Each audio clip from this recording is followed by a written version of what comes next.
प्रधानमंत्री मोदी सुबह 11 बजे बजट और आत्मनिर्भर भारत पर बीजेपी कार्यकर्ताओं को वर्चुअली संबोधित करेंगे। यूपी की सभी 403 विधानसभाओं में लगेगी एलईडी स्क्रीन। गृह मंत्री अमित शाह आज अलीगढ़ के अतरौली और बदायूं में करेंगे चुनावी सभा। बदायूं में घर घर जाकर प्रचार भी करेंगे।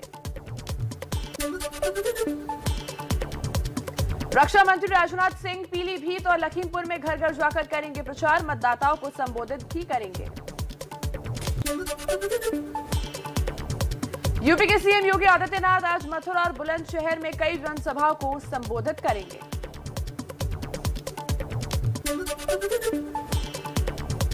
समाजवादी पार्टी के अध्यक्ष अखिलेश यादव आज शामली से गाजियाबाद तक निकालेंगे रथ यात्रा। जयंत चौधरी भी साथ होंगे। शामली में प्रेस कॉन्फ्रेंस भी करेंगे। मतदान से महज 8 दिन पहले चुनावी मतदान में उतरेंगे बीएसपी प्रमुख मायावती। आज सुबह 11:30 बजे आगरा में जनसभा को करेंगे संबोधित। उत्तराखंड के लिए कांग्रेस महासचिव प्रियंका गांधी दोपहर 12 बजे उत्तराखंड जी स्वाभिमान प्रतिज्ञा पत्र नाम से पार्टी का घोषणा पत्र जारी करेंगी। देहरादून में वर्चुअली रैली को भी संबोधित करेंगी। संसद की कार्रवाई आज से अलग अलग समय पर चलेगी। सुबह 10 से दोपहर 3 बजे तक राज्यसभा और शाम 4 बजे से रात 9 बजे तक लोकसभा की कार्यवाही होगी। लोकसभा में आज राष्ट्रपति के अभिभाषण पर धन्यवाद प्रस्ताव पर चर्चा। विपक्ष की ओर से कांग्रेस नेता राहुल गांधी बोलेंगे। बीजेपी की तरफ से हरीश द्विवेदी करेंगे बहस की शुरुआत। यूपी में आरक्षण को लेकर बड़ा दांव चल सकती है। केंद्र सरकार बजट सत्र के दौरान अनुसूचित जनजातियों की सूची में संशोधन से जुड़ा बिल पेश कर सकती है। आज दोपहर 3:15 बजे केंद्रीय कैबिनेट की बैठक। पीएम मोदी करेंगे बैठक की अध्यक्षता।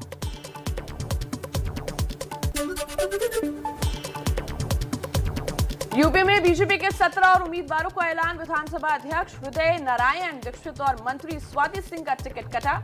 लखनऊ के सरोजनी नगर से ईडी से पूर्व अधिकारी राजेश्वर सिंह को उम्मीदवार बनाया।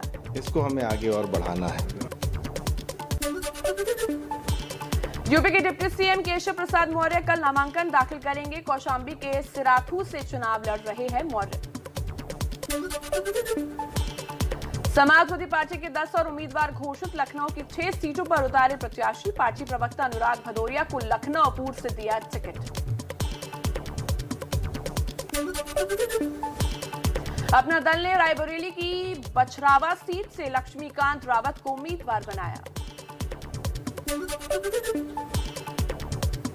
यूपी चुनाव में अखिलेश यादव और शिवपाल सिंह यादव को कांग्रेस ने दिया वॉकओवर। करहल और जसवंत नगर सीट से अपना उम्मीदवार हटाया। यूपी के उप मुख्यमंत्री केशव प्रसाद मौर्य का अखिलेश पर निशाना। बोले लाल टोपी सिर पर रहती है और जालीदार टोपी जेब में। अखिलेश को कहा झूठ बोलने की ऑटोमेटिक मशीन। और आइए अब नजर डाल लेते हैं कुछ और अहम खबरों पर फटाफट अंदाज में। मथुरा के प्रचार में बोले आरएलडी अध्यक्ष जयंत चौधरी। कहा जनता इस बार चुनाव में बीजेपी की चर्बी उतार देगी। नलके के बटन हैंडपंप के बटन को ऐसा दबाओ कि भारतीय जनता पार्टी की जो चर्बी चल रही है सारे नेताओं की चर्बी उतार दो आप। उत्तर प्रदेश कांग्रेस के दफ्तर में कुछ लोगों ने कन्हैया कुमार पर फेंकी स्याही। लखनऊ सेंट्रल से प्रत्याशी सदफ जफर के नॉमिनेशन में हिस्सा लेने के लिए लखनऊ पहुंचे थे। पंजाब में आम आदमी पार्टी की तर्ज पर कांग्रेस ने भी सीएम चेहरे के लिए फोन पर सर्वे किया शुरू। सर्वे में चन्नी और सिद्धू के साथ तीसरा ऑप्शन है, क्या बिना चेहरे के चुनाव लड़ना चाहिए।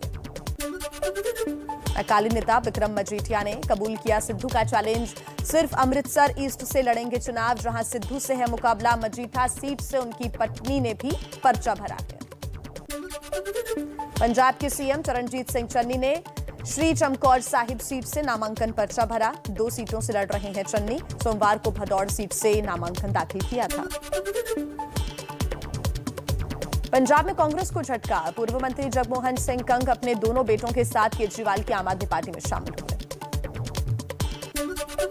मणिपुर चुनाव के लिए कांग्रेस ने 10 उम्मीदवारों की दूसरी सूची जारी की। पहली लिस्ट में 40 प्रत्याशियों की घोषणा की थी।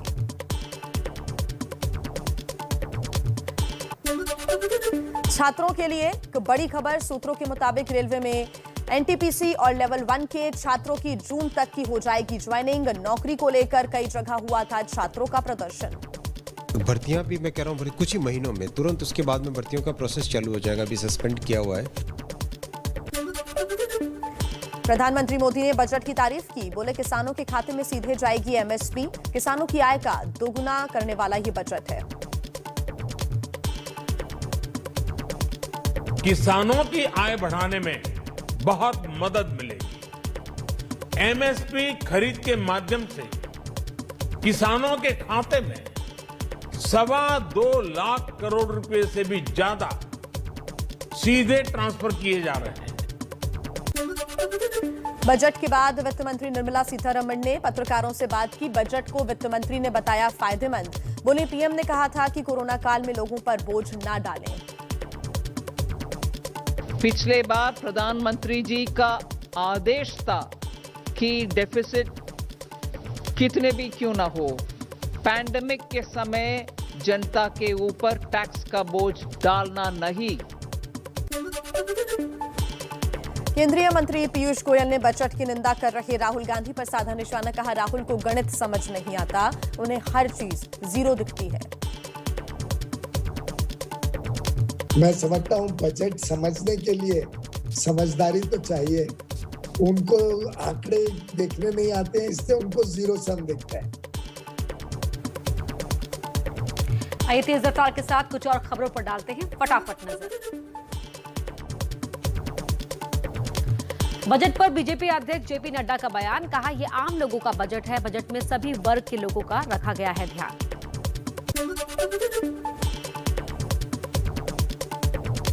यूपी के सीएम योगी आदित्यनाथ ने कहा सरकार ने सर्वसमावेशी बजट पेश किया। ये बजट महिलाओं, किसानों, युवाओं के लिए है। किसानों की आय दोगुनी और युवाओं को 60 लाख नौकरी मिलेगी।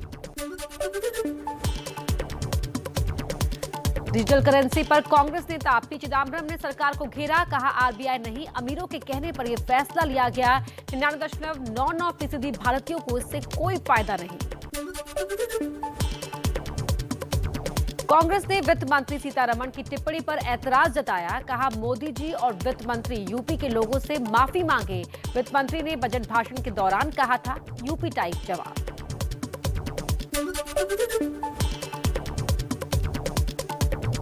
बजट से चुनाव में बीजेपी को फायदा होने का अनुमान। सी वोटर के सर्वे में 45% लोगों ने कहा चुनाव में होगा फायदा।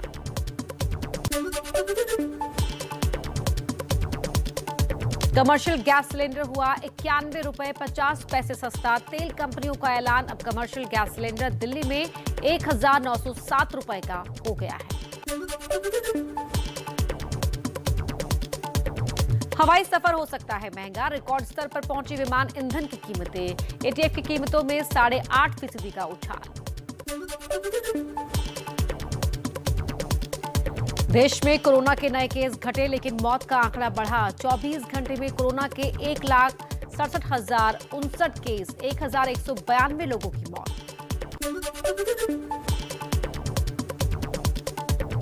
मुंबई में कोरोना के मामले कम होने के बाद नाइट कर्फ्यू को हटाया गया। रेस्टोरेंट, थिएटर 50% क्षमता के साथ खुले रहेंगे।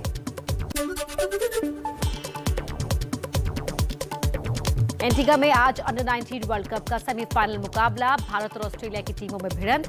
भारतीय टीम ने बांग्लादेश को क्वार्टर फाइनल में हराकर अंतिम 4 में बनाई थी जगह।